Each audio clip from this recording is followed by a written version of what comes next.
Hola amigos del teatro, yo estoy aquí con un placer grandísimo porque me han invitado a presentar uno de mis libros favoritos de los últimos tiempos.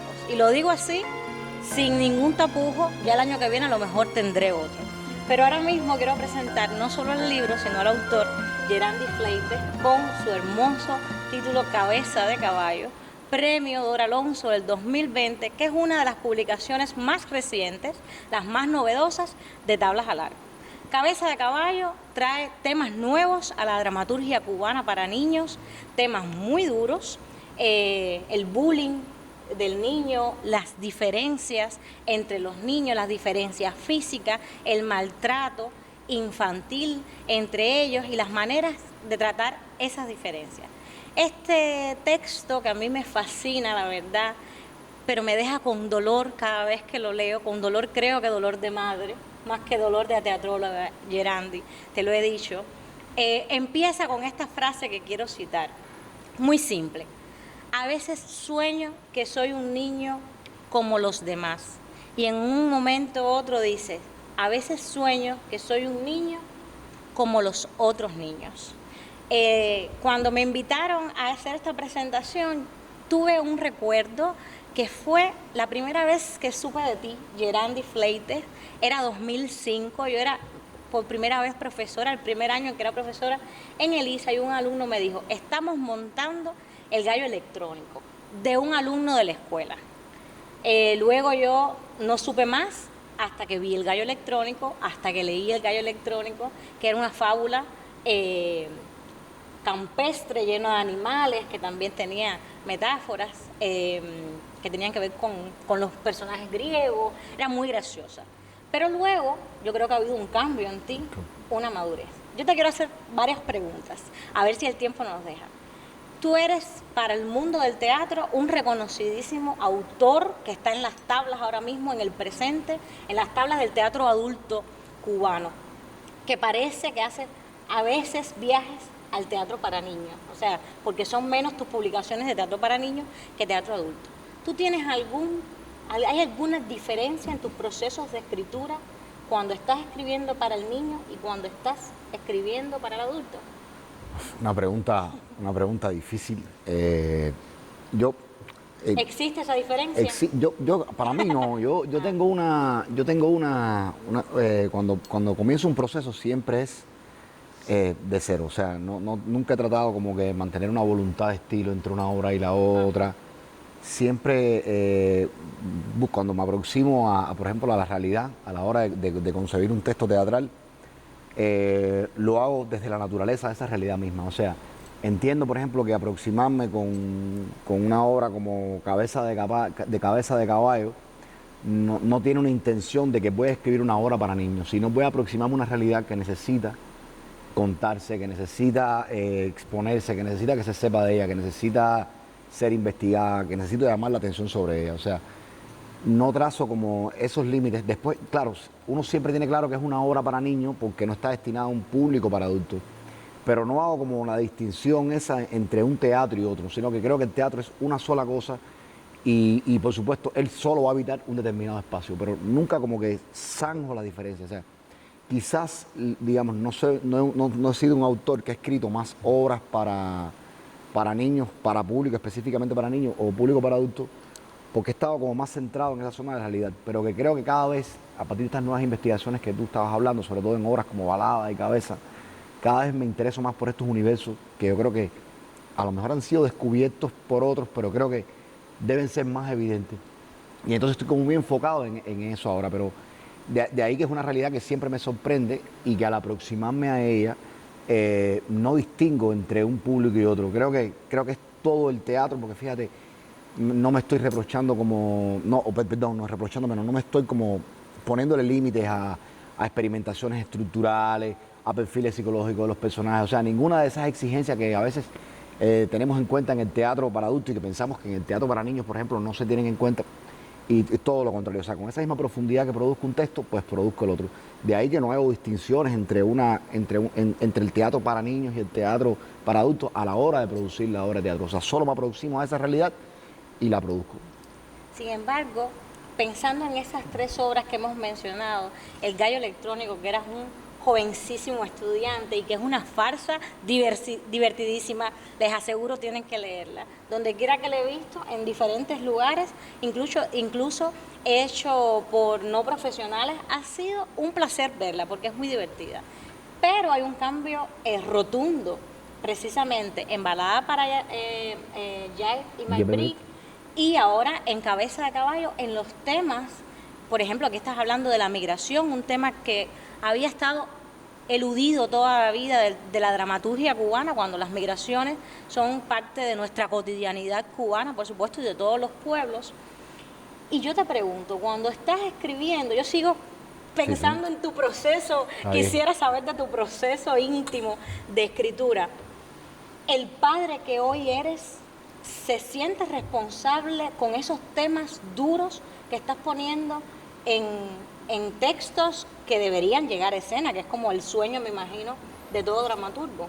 Sí, absolutamente.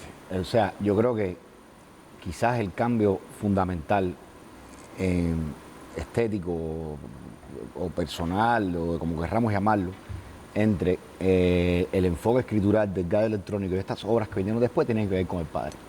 Tiene que ver con el padre que ha empezado a descubrir al mundo, por supuesto, no solamente de mi hijo, sino de los hijos de otros y el contexto en el que nos movemos todos. O sea, ese estudio es el que me ha llevado a producir otro tipo de escritura, porque también es, o sea, en ese acercamiento a mi hijo y a los hijos y a sus amigos y a las personas que se relacionan con él en la escuela y en la vida, y en esos momentos donde yo empiezo a descubrir todo lo que hay detrás en cada una de las etapas del crecimiento del niño, ha sido el descubrimiento de un lenguaje. Y entonces me he visto comprometido también a sacar a la luz esos mundos, esos universos, esas realidades tan duras, como puede ser, como tú me explicabas, por ejemplo, el tema de la migración, pero también, por ejemplo, el tema de la sexualidad en Balada, o el tema de la inconformidad de los niños, que ahora mismo en edades como 9, 10 años, que tantas cosas empiezan a cuestionar. Tú sabes que eres madre. Y yo soy padre de un niño también, donde he empezado a sentir eso. O sea, he empezado a sentir que hay un lenguaje que también hay edades que lo necesitan. Que ya el animalito no me lo va a dar. Y que tienen que ser historias más profundas, más comprometedoras, que vayan un poco más allá. Y que también estén dialogando con ese niño en edades de crisis, en puntos de crisis, de cambios, de transformaciones. Y sí creo, para mí la idea de ser padre ha sido fundamental en el descubrimiento de ese tipo de lenguaje, que creo que es lo que es esencialmente, un lenguaje, una negociación que he llevado a cabo con esa realidad. Es buenísimo porque nosotros, yo digo también esto como madre, uno siente que está envejecido porque si uno se compara con el niño que era a los 10 años y los hijos nuestros a los 10 años, es una realidad totalmente distinta. Hay una evolución de pensamiento, de lenguaje, de problemáticas que nosotros no teníamos. Tuvimos quizás lo que ellos tuvieron a los 10, lo tuvimos nosotros a los 14. Yo he hablado en otras ocasiones de que estos textos son importantes, que estén subiendo textos con temas que no habían aparecido en 70 años de dramaturgia cubana en la isla. Habían estado eludidos, todo era muy positivista, todo tenía que ver con la felicidad y no se tocaban los temas neurálgicos. Y ahora hay muchos dramaturgos que lo están tocando, pero les está siendo difícil entonces llegar a la escena, porque tienen que luchar con una tradición de 70 años. Las tradiciones, sabes que son duras. ¿Tú cómo te imaginas Cabeza de Caballo en escena? Y te lo pregunto no como dramaturgo, que me imagino que la tengas en tu cabeza hecha, escena, sino como ya tú has dirigido. Claro. ¿Cómo te la imaginas? ¿Con títeres, con niños? ¿Qué crees?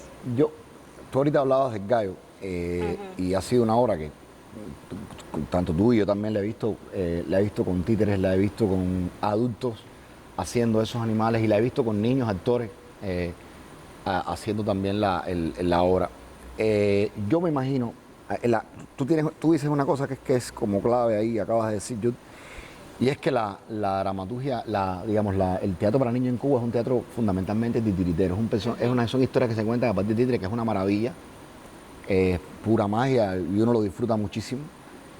Y Pero estas nuevas escrituras, le voy a decir nuevas escrituras sin ningún afán vanguardista, lo voy a decir sencillamente. Las más recientes. Claro, por lo mismo que tú dices, que son modelos que se les dificulta un poco más la escena, porque las convenciones de representación, perdón, cambian un poco. Yo le imagino con adultos interpretando a esos niños. Yo recuerdo que cuando y leímos unos fragmentos de hace unos años con algunos actores y empezábamos a trabajar como esos actores profesionales podían asumir ese perfil de esos niños. Y fue muy interesante lo que empezó a salir.